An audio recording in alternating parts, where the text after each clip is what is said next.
सुबह की पहचान दिखाते हुए सूरज अपनी हल्की किरणें पूरे कमरे में बिखेरती है।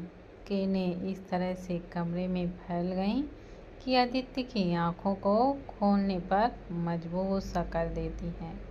आदित्य ने अपनी आंखें धीरे धीरे खोली।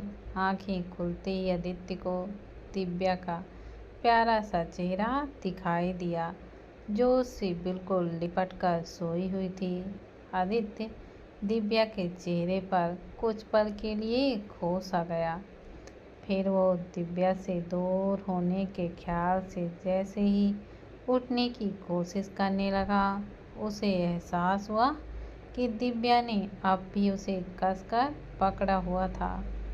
आदित्य ऐसे उठने की कोशिश करने से दिव्या थोड़ी सी हिल सी जाती है और वो आदित्य को और जोर से पकड़कर वह नींद में ही बोली, टेडी, आप क्या कर रहे हो? ऐसे मत हिलिए, मुझे और सोना है, आप भी सो जाइए। ऐसे बोलकर दिव्या ने आदित्य को अपने और करीब खींच लिया। आदित्य की तो धड़कनें ही तेज होने लगी थी। दिव्या के होंठ और आदित्य के होंठों के बीच बहुत कम की दूरी बच चुकी थी।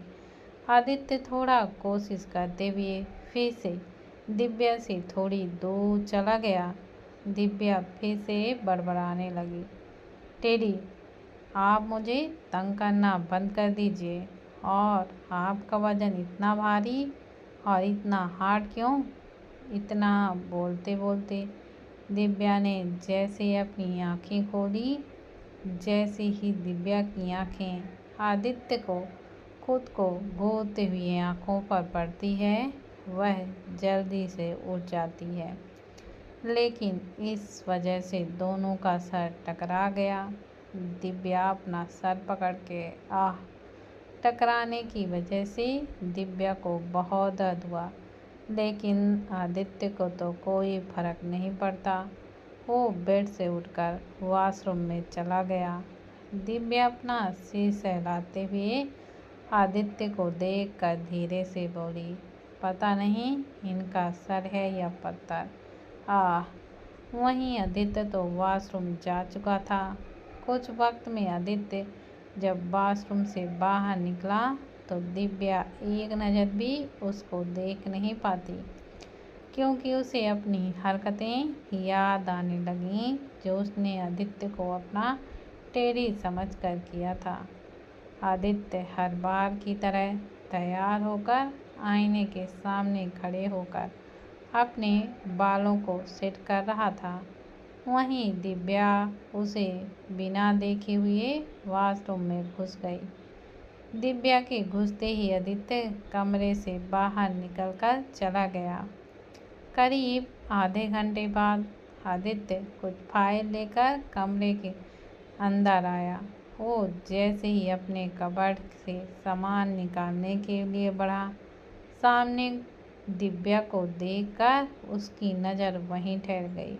दिव्या आदित्य का शर्ट पहनकर आदित्य के अचानक आ जाने के डर से अपनी आंख बंद करके वहीं खड़ी रही। असल में दिव्या जल्दी से अपने कपड़े लेना भूल गई थी। नहाने के बाद जब वह देखती है तो उसे याद आया कि दिव्या वॉशरूम के चारों ओर नज़रें घुमाने लगी, तो उसने आदित्य का एक शर्ट मिला। दिव्या उस शर्ट को लेकर पहन लेती है। आदित्य की शर्ट दिव्या के घुटनों के ऊपर तक थी। दिव्या वॉशरूम का दरवाज़ा खोलकर पहले कमरे की तलाशी लेने लगी। जब उसे यह एहसास हुआ कि कमरे में कोई नहीं है तो वो बाहर निकल गई। तभी आदित्य कमरे में आ गया, जिससे दिव्या अपनी आंखें झट से बंद कर लेती है। दिव्या को इस तरह से देखकर आदित्य के शरीर में एक अलग तरह की बेचैनी होने लगी। वो दिव्या की तरफ खींचने सा लगता है। उसकी आंखें दिव्या से हटने का नाम ही नहीं ले रही थी। लेकिन अचानक से ही वो अपने कदम पीछे करते हुए जल्दी से बाहर की ओर चला गया और अपने कमरे का दरवाज़ा जोर से बंद कर दिया, जिससे दिव्या अपनी आंखें खोल दी। सामने आदित्य को न देख कर दिव्या राहत की सांस लेते हुए कपड़े लेकर वॉशरूम की ओर चली गई। वहीं आदित्य कमरे से निकलकर सीधे स्टडी रूम में जाकर सोफे पर बैठकर अपनी आंखें बंद कर लेता है। आंखें बंद होते ही आदित्य के सामने एक धुंधली सी यादें आने लगती हैं। यादें आदित्य के दिव्या को पकड़कर गिराने के बाद वो जल्दी से अपने हॉस्टल रूम में जाकर अपने शर्ट को निकाल कर फेंक दिया था। इस वक्त आदित्य का चेहरा घबराहट की वजह से पसीने से भीगा हुआ था। आदित्य अपने शरीर को देखने लगा। हाथों, पैरों और सीना, पीठ, हर जगह वह कुछ खोजने की कोशिश करने लगा। तभी पीछे से आवाज़ आई, ये कैसे पॉसिबल है? आदित्य जल्दी से पीछे मुड़कर देखा तो गौरव काफ़ी हैरानी से ही उसे देख रहा था। आदित्य इस बात को लेकर खुद हैरान था कि आखिर ये कैसे पॉसिबल हो सकता है। तभी अचानक से ही गौरव अपने हाथ आदित्य को छूने के लिए बढ़ाता है कि आदित्य घबराते हुए पीछे हट गया और चिल्लाते हुए बोला, ये तो क्या कर रहा है? आदित्य के ऐसे चिल्लाने से गौरव आदित्य को देखने लगा, जो काफ़ी ज़्यादा घबराया हुआ था। आदित्य के घबराहट को देखते हुए गौरव ने अपने कदम पीछे कर लिए और कहा, आदि, मुझे लगता है तुझे अब डॉक्टर के पास जाना चाहिए। आदित्य परेशान होकर, ये कैसे पॉसिबल हो सकता है?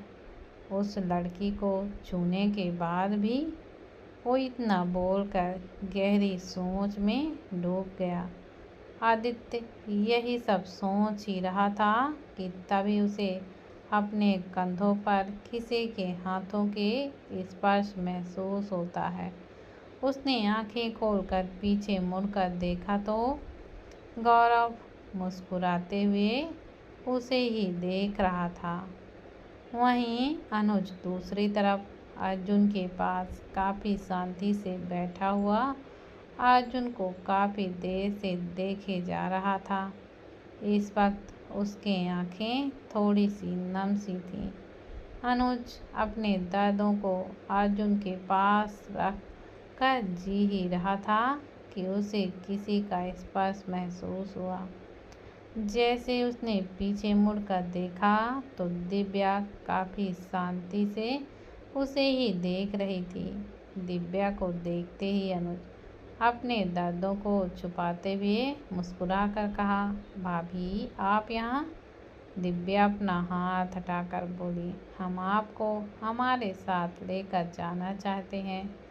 अनुज सवाल सुनकर भरी निगाहों से देखते हुए पूछा, कहाँ? लेकिन दिव्या अनुज को उठाते हुए बोली, चलिए तो। अनुज भी दिव्या के पीछे पीछे जाते हुए बार बार पूछे जा रहा था कि वो दोनों कहाँ जा रहे हैं। दिव्या अनुज का हाथ पकड़कर हॉल से होते हुए बाहर जाने लगी कि तभी उसे किसी की पुकारने की आवाज़ सुनाई दी।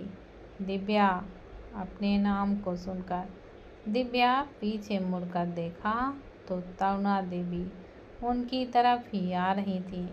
तरुणा देवी ने दिव्या के पास खड़े होकर पूछा, आप दोनों कहाँ जा रहे हैं? तभी अनुज झट से जवाब दिया, वही तो दादी, मैं भाभी को कब से पूछ रहा हूँ पर ये तो बता ही नहीं रही।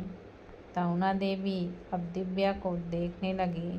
दिव्या बोलने के लिए अपना मुंह जैसे ही खोलने वाली थी कि बाला जल्दी से आता है और सर झुकाकर कहता है, मालकिन, हमें मीटिंग के लिए देर हो रही है। तरुणा देवी एक नज़र दिव्या और अर्जुन को देखकर वहाँ से मीटिंग की तरफ जाने लगती हैं। फिर कुछ सोचते हुए तरुणा देवी पीछे मुड़कर कहती हैं, अनुज, बॉडीगार्ड को साथे लेते जाइएगा। अनुज हाँ में सिर हिला देता है। दिव्या फिर से अनुज का हाथ पकड़कर बाहर लेकर जाने लगी। अनुज तो बस दिव्या के पीछे जाने लगा, लेकिन उसने कुछ कहा नहीं। कुछ वक्त बाद उनकी कार एक मंदिर के आगे रुकी। मंदिर को देखकर अनुज दिव्या की तरफ देखने लगा तो दिव्या उसे आंखों के इशारे से उतरने के लिए कहती है। दोनों कार से उतरते हैं। दिव्या मंदिर के पहले सीढ़ियों को छूकर आगे बढ़ने लगी। वहीं प्रिंस अपने ऑफिस जाने के लिए यहीं से होकर गुजर रहा था कि उसकी नज़र अचानक दिव्या पर पड़ी। तो उसने झट से ड्राइवर को कार रोकने के लिए कहा और दिव्या को देखने लगा।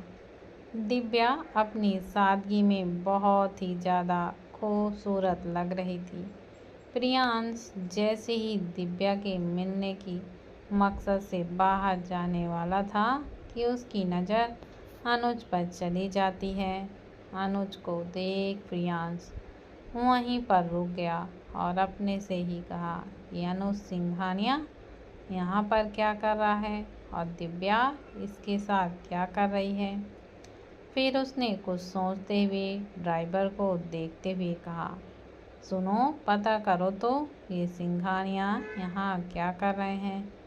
ड्राइवर बोला, जी सर, बोलकर कार से उतरकर मंदिर की तरफ जाने लगा।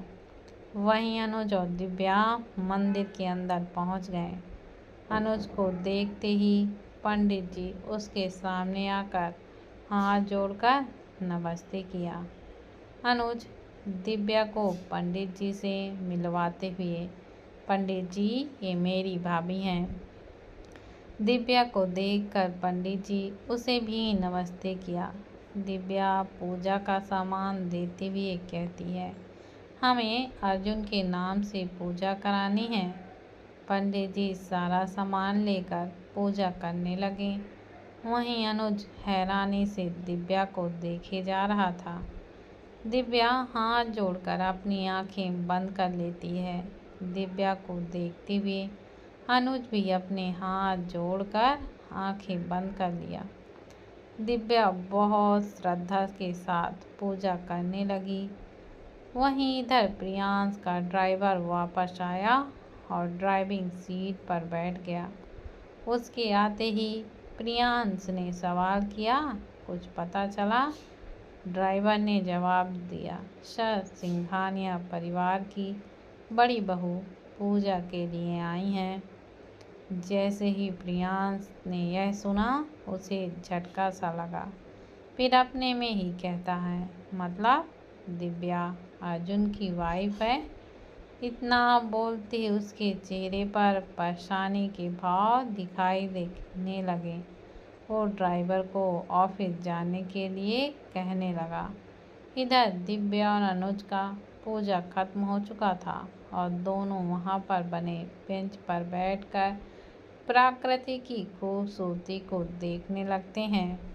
दोनों के बीच अब तक शांति थी, लेकिन दिव्या शांति को भंग करते हुए बोली, हमारी दादी कहती थी कि अगर हमें अपने दर्द सहन करने की क्षमता खत्म होने लगती है तो दर्द मंदिर में आकर भगवान के चरणों में रख दो तो काफ़ी हद तक दर्द कम हो जाता है। दिव्या की बातों को सुनकर अनुज उसे देखने लगा। आज पहली बार ऐसा हुआ था कि जब अनुज के दर्दों को उसकी माँ अपनी माँ के सिवाय किसी ने समझा था। उसके दिल में छिपे दर्दों को किसी ने नहीं पहचाना था। आखिर क्यों कहते हैं कि भाभी माँ के समान होती है? क्योंकि भाभी और माँ के गुण बिल्कुल एक जैसे होते हैं। भले माँ हमें जन्म देती है, लेकिन भाभी अपनी एक अलग पहचान लिए आती हैं। काफ़ी देर की शांति के बाद दिव्या अनुज को देखते हुए कहती हैं, आप अपने भाई से बहुत प्यार करते हैं ना? अनुज ने जवाब दिया, अपने आप से भी ज़्यादा। दिव्या थोड़ा शर्मिंदा होते हुए, अगर मैं आप लोगों की ज़िंदगी में ना आई होती तो। इतना बोलकर दिव्या की आंखें थोड़ी सी नम हो गईं। अनुज दिव्या का हाथ पकड़कर बोला, भाभी आप ये क्या कह रही हैं? आप अपने आप को दोष देना बंद कर दीजिए। किस्मत में जो होना होता है वो तो होकर ही रहता है। हमें आपकी इसमें कोई गलती नहीं है। अनुज की बातों को सुनकर भी दिव्या को बिल्कुल भी तसल्ली नहीं हुई। आखिर कोई कुछ भी बोले, वजह तो दिव्या की ही थी, उसके दर्द की। दिव्या बात को बदलते हुए बोली, हमें अपने बारे में कुछ बताइए ना। अनुज दिव्या की बातों को समझते हुए अपने अंदाज में, अब खुद की क्या तारीफ करूं, घर का छोटा हूँ मैं बेटा हूँ, अपने कॉलेज का हीरो, सब है जीरो, माँ का लाडला, कभी करता नहीं है झगड़ा। अनुज के इतना बोलते ही दिव्या खिलखिलाकर हंसने लगी। अनुज भी दिव्या को देखते हुए हंसने लगा।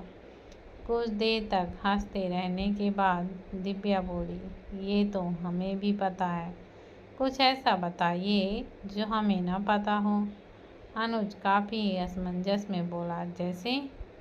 दिव्या थोड़ा सोचते हुए, जैसे गर्लफ्रेंड नाम सुनते ही अनुज का मुंह छोटे बच्चे जैसा बन गया। वो मुंह बनाते हुए बोला, कोई नहीं है। दिव्या हैरानी से उसे देखते हुए, इतने हैंडसम और इंटेलिजेंट होकर भी गर्लफ्रेंड नहीं है? अनुज ने थोड़ा चिढ़ते हुए कहा, क्या भाभी आप भी मेरा मजाक उड़ा रहे हैं?